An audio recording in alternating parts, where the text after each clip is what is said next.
This Supreme Court ruling is encouraging. They have drawn the line at being able to disappear people and getting them out of the country. We'll talk about that in a moment. This is just yesterday, I think it was, or Wednesday, and this was great. And I think I saw it from a tweet that you retweeted, Emma. President of the International Association of Sheet Metal, Air, Rail, and Transportation Workers, SMART, Sean McGarvey,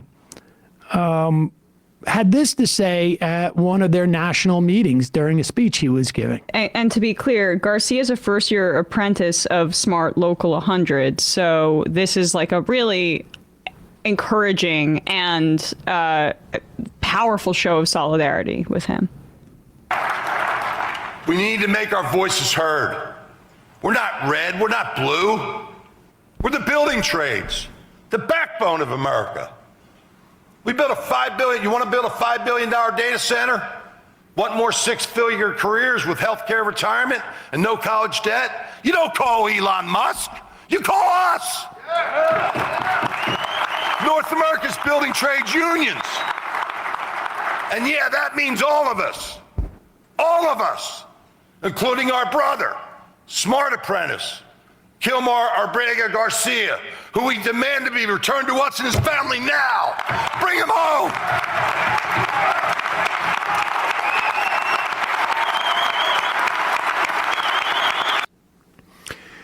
I mean, what struck me about that, in addition to obviously appreciating that that guy is, protecting his members and showing, was how many people in that audience knew immediately what he was talking about? Yep. That impressed me. It's a political education ability of unions and unionization, and why we're all worse off because of unions not being as the union density that we used to have. And I think this is a really important way for us to show the connections between the labor movement and the way that the Trump administration is assaulting the American people and just people in general on multiple fronts. Like, we're seeing kind of broad understanding about how the oligarchy is harming all of us. But it's not just in Elon Musk looting the federal government or in the cuts to Medicaid that are coming and the tax cuts for the rich. The way that they're targeting immigrants here is also an issue of capitalists attacking laborers, right? Because there was a report this morning that Trump may seek a carve-out for undocumented farm workers and hotel workers. Trump had previously used undocumented workers at his hotels. But now that they've done, and who knows if he'll follow through on that, but it underscores the point that, like, we do need undocumented workers. We need this workforce. Undocumented workers are 40%, I think, of farm workers in this country, but they want them to feel fear. They don't want this kind of solidarity like we're seeing with this union. They want them to feel afraid so that they don't ask for higher wages, they don't ask for benefits, and that corporations can basically engage in wage theft, which is the #1 form of theft in this country towards undocumented laborers. Supreme Court yesterday said that the Trump administration has to work to bring back Kilmar Garcia, again, Maryland resident. He is a Salvadoran citizen who was, and the government has admitted, mistakenly sent to this El Salvador prison. The government admitted it in court and said, but there's nothing we can do now because he's down there. And U.S. District Judge Paula Zinis had ordered Abrego Garcia to be returned to the United States by midnight Monday. That, I think, was stayed by Roberts earlier in the week. But they now have said the order properly requires the government to facilitate Abrego Garcia's release from custody. First of all, we're paying to send those people into that prison. So there's an easy mechanism to have it, him returned. We won't pay for him. And in fact, we'll pay to bring him back. They're acting as our contractor, El Salvador. We can absolutely tell them what to do. Of course. But they're sneering at us. And to ensure that his case is handled as it would have been had he not been improperly sent to El Salvador, this was an unsigned order with no noted dissents. So essentially unanimous. The government's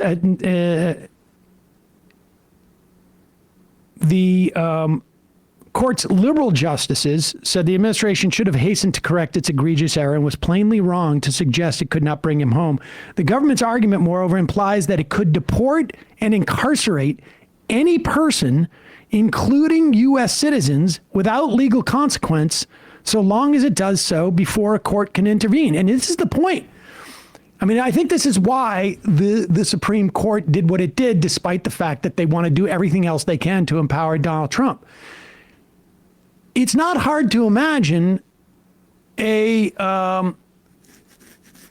president, let's just say Bernie Sanders. I know that's not going to happen. But you'll remember Chris Matthews once famously said, he's going to line up people and shoot them in Central Park. But if the court was to allow this to stand, the idea of President Bernie Sanders sending a couple of U.S. Marshals to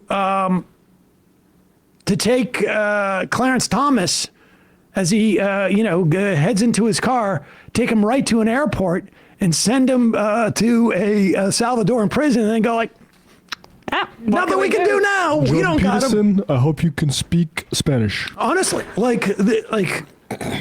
there is no limit to this if you do not hold them account. So this was... it wasn't as surprising as one would have thought, I think. The power that they are claiming, without judicial due process and without or any type of due process, and that, once we get them to the black site, it's no longer our problem. Is pretty amazing. I guess I was surprised that even Thomas and Alito signed on to it. They could have passed it 7-2. But it feels like they made a decision that they want to show some sort of unified front to this, because part of what the administration is doing is also assaulting the court's authority, even conservative judges in lower courts. So they're also standing up for their own power here, right? At a certain point, they have to assert that they have some authority, and we'll see if the administration could just defy them. That's what they're testing, right? If he's not brought back, I would imagine that the government is going to have to, in that lower court, show why they can't bring him back. And it's going to be a very difficult argument to make, it seems to me. Especially because Bukele is going to be here on Monday. They could just ask him in person. It's not like they're on flights from El Salvador on that day. Right. They can carpool or plane pool. Hey, folks, don't forget to hit the subscribe button and check out our daily show. We do it every day at 12 p.m. Eastern for about 2.5 hours. We even take phone calls. You should check that out.